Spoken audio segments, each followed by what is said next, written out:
మెంతికూర బడీల కర్రీ. ఇది రైస్తో తింటే చాలా టేస్టీగా ఉంటుంది.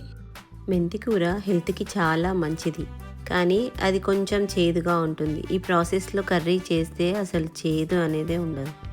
ఈ కర్రీ ప్రిపేర్ చేయడానికి ముందుగా మెంతికూరను తెంపి పెట్టుకోవాలి. దీనిని నీట్గా వాష్ చేసుకొని కట్ చేసుకున్నది 2 కప్పులు తీసుకోవాలి. 1 టేబుల్ స్పూన్ పెసరపప్పును నానబెట్టుకోవాలి. ఒక కడాయిలో 2 టీ స్పూన్ల ఆయిల్ వేసుకొని ఆవాలు, జీలకర్ర, పచ్చిమిరపకాయలు ఒక 4 కట్ చేసుకొని వేసుకోవాలి. 1/2 కప్పు ఆనియన్ కూడా వేసుకొని మంచిగా వేయించుకోవాలి. ఆనియన్స్ కొద్దిగా వేగిన తర్వాత దంచి పెట్టుకున్న వెల్లుల్లిని 1 టీ స్పూన్ వేసుకోవాలి.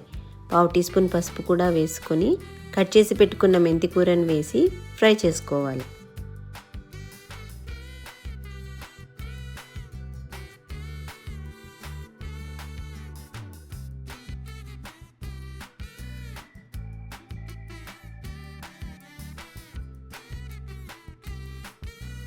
ఆకు అంతా మంచిగా ఫ్రై అయిన తర్వాత దీంట్లో ముందుగా నానబెట్టుకున్న పెసరపప్పును కూడా వేసి కలుపుకొని కొద్దిగా వాటర్ పోసి మూత పెట్టి ఉడకబెట్టుకోవాలి.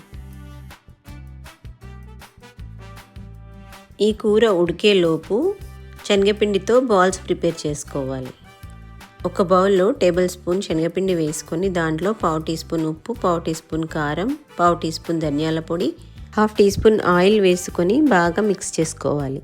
ఇదంతా బాగా కలిపిన తర్వాత దీంట్లో చాలా కొద్దిగా వాటర్ పోసుకొని తడుపుకోవాలి. ఇది పిండి ముద్దలాగా తడుపుకున్న తర్వాత దీంతో చిన్న చిన్న బాల్స్ చేసుకోవాలి.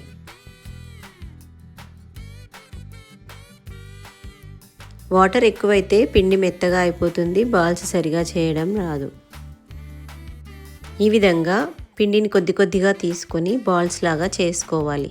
ఇలా అన్నింటినీ ప్రిపేర్ చేసుకోవాలి. ఇవి సాఫ్ట్గా కాకుండా క్రిస్పీగా ఉండాలనుకుంటే వీటిని ఆయిల్లో డీప్ ఫ్రై చేసుకొని కర్రీ మొత్తం అయిపోయిన తర్వాత చివరిగా యాడ్ చేసుకోవాలి. పప్పు మంచిగా ఉడికిన తర్వాత దీంట్లో రుచికి సరిపడినంత సాల్ట్, ముందుగా ప్రిపేర్ చేసుకున్న ఈ బాల్స్ని కూడా వేసి కొద్దిగా వాటర్ పోసి ఒక 2 నిమిషాలు ఉడకనివ్వాలి.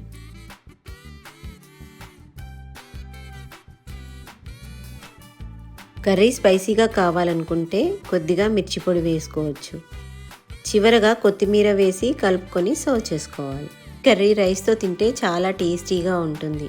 ఈ వీడియో మీకు నచ్చినట్టయితే మీరు కూడా ట్రై చేసి ఎలా ఉందో కామెంట్స్లో చెప్పండి. నా ఛానల్ని ఫాలో అవ్వండి.